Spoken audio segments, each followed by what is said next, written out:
and we are back. This is going to be the first time I've rode this bike. We're just going to put a couple, half an hour on it today and make sure we're all good, do our break-in procedure. You have to excuse me, I haven't washed any of this stuff since the race.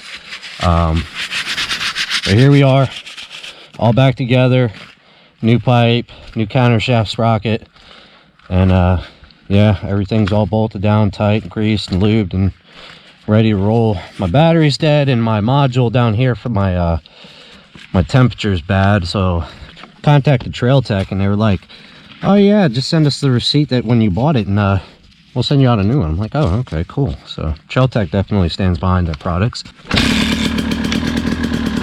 A lot more compression. Fire! All right, so give you a little backstory. I put 2 heat cycles on this thing. So you guys had 2 heat cycles. Alright, so as far as break-in procedures, break-in procedures is such a political, polarized thing.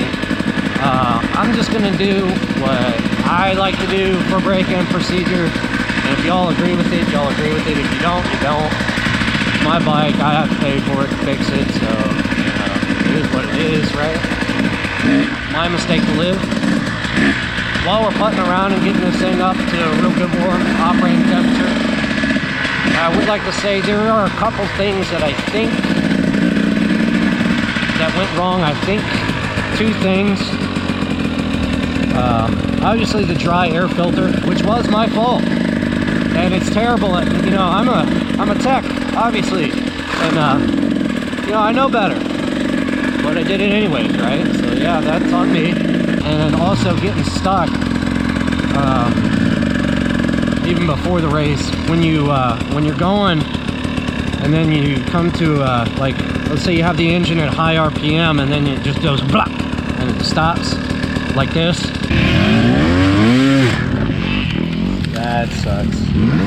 That causes a lot of force, a lot of pressure on your bearings, your rod bearings, upper and lower. And of course, the lower is the lower is bigger, the upper is smaller. So big versus small, which one's gonna lose? Smaller bearing almost every time. But as far as engine braking goes, I think you can tell from the pictures of the piston and all that I took off that the engine braking would have caused seizures, striations on the piston and jug, and that just simply didn't happen. So there goes my I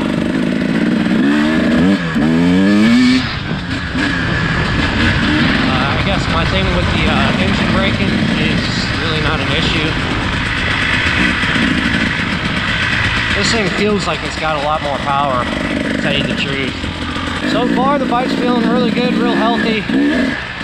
There's a lot of snap to the throttle, a lot more than it had. I would say it was definitely time for one. And I remember when I said something about break-in procedures. Well, we're up to operating temperatures. We've had 2 heat cycles, so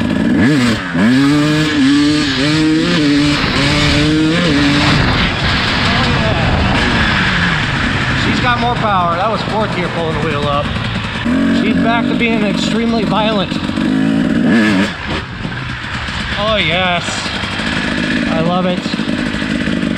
Absolutely love it. And to think I was contemplating getting a 4-stroke.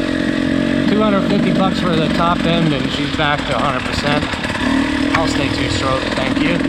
All right, so to recap, did engine braking ruin my engine? Nope, not one bit. Honestly, it was the dry air filter allowing dust, sand, particles to get in. They got stuck on the bearings and bearings rollers, and I put it on a high load, high demand, and grit on a bearing under high demand is catastrophic. So, was it my fault? Yes. Was it caused by engine braking? No. Was it caused by my oil and air fuel ratio? No. But more importantly, make sure that your air filter is oiled and has a good seal. Make sure that, you take care of it. Or you'll end up like me and doing a top end probably 30 to 50 hours sooner than you should have. Now, as far as break-in, so that's how I do it. Like I said, it's such a polarized thing. I'm sure there'll be people out there that agree with me and people out there that disagree with me. You know, if I blow up my engine, I have to pay for it. So you do what you feel necessary. You know what I mean? If you blow up your own engine taking somebody else's advice, well, you know what? That's on you because you took somebody else's advice without fully researching and understanding the problem and the cause and the solution and so on and so forth. In today's day and age of blame everybody else for, you know, your own problems, it gets really annoying. But this is what I do, and I'm going to continue to do it. And if I blow a bike up, if I send the rod through a case one time, guess what? I got to eat it. It's my fault. And yeah. So anyways, I do have 2 other videos recorded. I put another 3 hours on this bike actually since doing the break-in. So we got all that coming. But, you know, the thing of it is I'm having a hard time finding time to edit. I go out for these rides, right? And then I have a hard time finding time to edit because we got a newborn. And whenever I go to edit, the baby starts crying, and I'm sure y'all don't want to hear a bunch of crying in the background. So it's kind of hard, so bear with me. But we're continuing on. 3 kids and a full-time job, you know, and I'm trying my best I can. But, yep, hang in there, and we'll catch you next week.